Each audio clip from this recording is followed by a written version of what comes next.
All right, good game. Tough loss, fought to the end.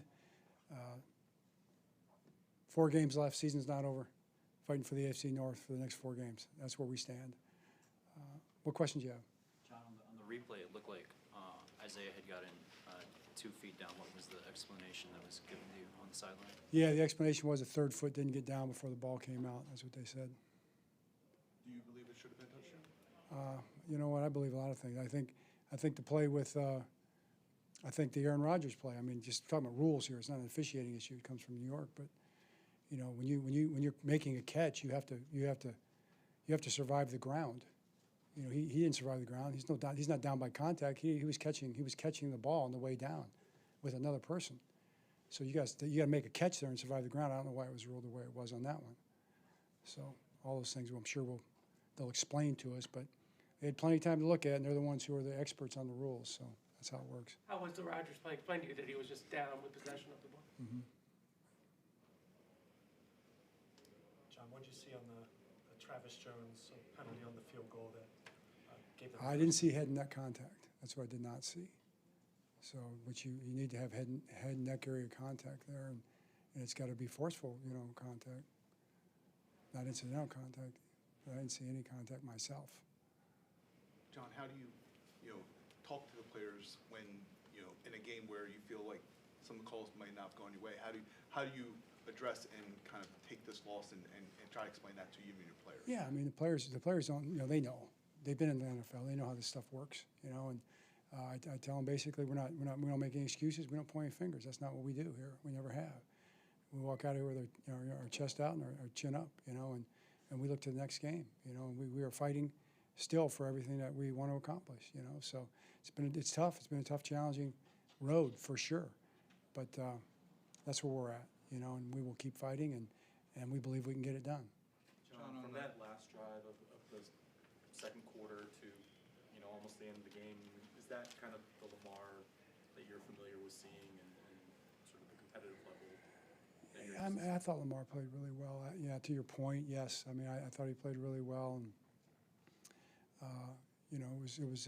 it was what we've come to expect and how he plays. And I always have so much respect for him and the way he plays and the way he fights and competes and everything else out there.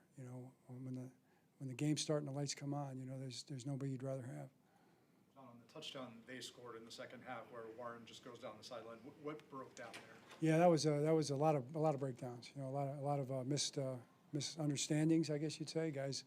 We weren't on the same page with assignments and things like that, and that was one of our worst plays that we had. John, they had struggled to kind of get some of those splash plays down the field in the pass game. They went right after that early.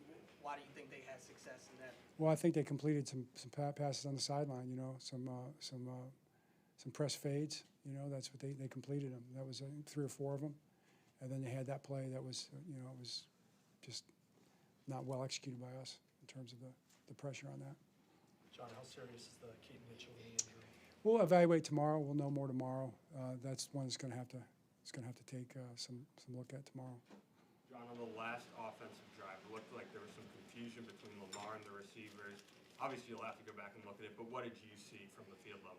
Well, that's a good question. That's one we're going to have to go back and look at. Like I'm sure once I'm just walking out of the locker room right here, so I haven't had a chance to really break that down with the offensive coaches. But we weren't as crisp as we needed to be on that last 2-minute drive for sure. In terms of that part of it, but we made plays. I mean, we got down the field twice, so I was happy with that. But that part we'll have to look at. Did you consider taking time out on the second to last drive, that 3rd and 2 that ends up with the TFL? I did. It was one where there was a chance. It was really chaotic, and there was a chance that we thought we were going to be able to get lined up right, and it didn't work out that way. So it was one of those ones you didn't know how it was going to go right there. There were stretches where your offense got some things rolling. There were stretches where your defense played well, but it didn't seem like there were times where they both happened together. Was that something that you felt, and how frustrating was that? I think that's kind of how football goes a lot of times. It's tough. It's tough to put it all together and everybody be on the same page, everybody be dominating your opponent all together at the same time for a football game. I mean, that's a challenging thing. Your opponents have a say in that as well. Got forced into kicking some field goals in the red zone. Did you notice anything going wrong with the offense once they got close to the end zone? Yeah, we'll look at it. You know, I'm not sure exactly in terms of this, that, or the other with certain plays, but we'd love to score touchdowns there, but our guys were fighting to do it. Didn't work out for us. All right, thanks. Thanks, John.